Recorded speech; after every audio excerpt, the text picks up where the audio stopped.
Hi, my name's Millie and I'm in grade 7, and this is my speech for the heroes of COVID-19. I call my granddad every week. He lives in the UK and he's a doctor.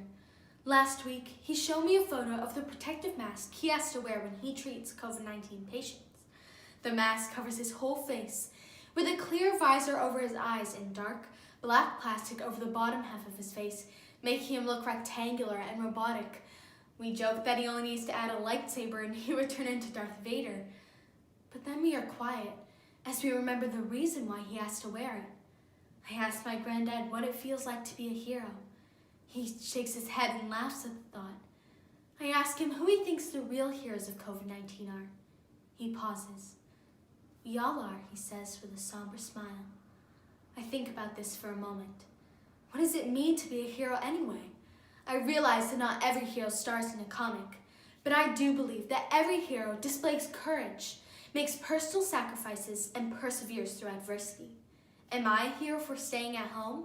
Is it true that anyone who is fighting this disease, whether it is as a patient, in looking after patients, in trying to find a vaccine in laboratories, in making difficult government decisions, in stocking shelves for groceries and pharmacies, are all heroes in different ways? Everyone has a personal story, maybe a personal joy or a personal tragedy. It doesn't take long to find many stories of people around the world doing heroic things. Take Dr. Li Wenliang as an example, who was a Chinese ophthalmologist in Wuhan. He was one of the first doctors to warn people about a possible virus outbreak. Sadly, he died of COVID-19 on February 7th. Like Elena Pagliarini, who was an Italian nurse whose photo slumped over her desk, head on hands, eyes shut beneath the protective equipment, with sheer exhaustion, is a stark reminder of how much health workers are sacrificing. Like Keith Saunders, a manager at a great Canadian superstore in Ontario. Sadly, he tragically died of coronavirus at age 48. His wife called him a gentle giant. He spent the weeks before his death dealing with panic-buying customers who were emptying the shelves quicker than he could fill them. Like Ashley Lawrence, a university student in Kentucky, who invented a mask with a see-through front so that people who are hard of hearing can lip read even when someone is wearing a mask. Like Emma Bethgall from Ireland, who posted a heartbreaking photo of her father meeting his newborn grandson through a window.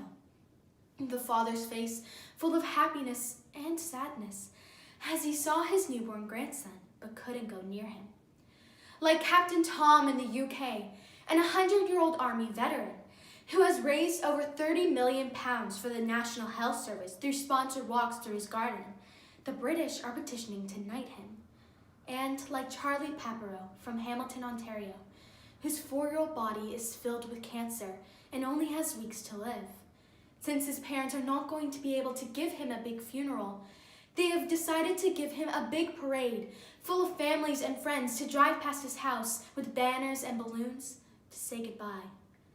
We have all been taught about the greatest generation, the heroes who have fought against the Nazis in the Second World War. Well, this is a type of war too, except this time the enemy is the virus. The front lines are the hospitals and clinics, and the people behind the front lines are the ones supplying the needs, such as grocery and pharmacy workers and truck drivers. And then there's everyone else who are just playing their part. Today, there are thousands of people packing food and needs to families in need and the elderly, sewing masks for health workers, or just staying at home to stop the spread of the virus. If there is something we can learn from this terrible pandemic, is that everyone has the capacity to be heroic. Whether that's keeping social distance, thinking of others, being kind and generous, staying positive and resilient, and then maybe, just maybe, all of our sacrifices will be worthwhile. Thank you.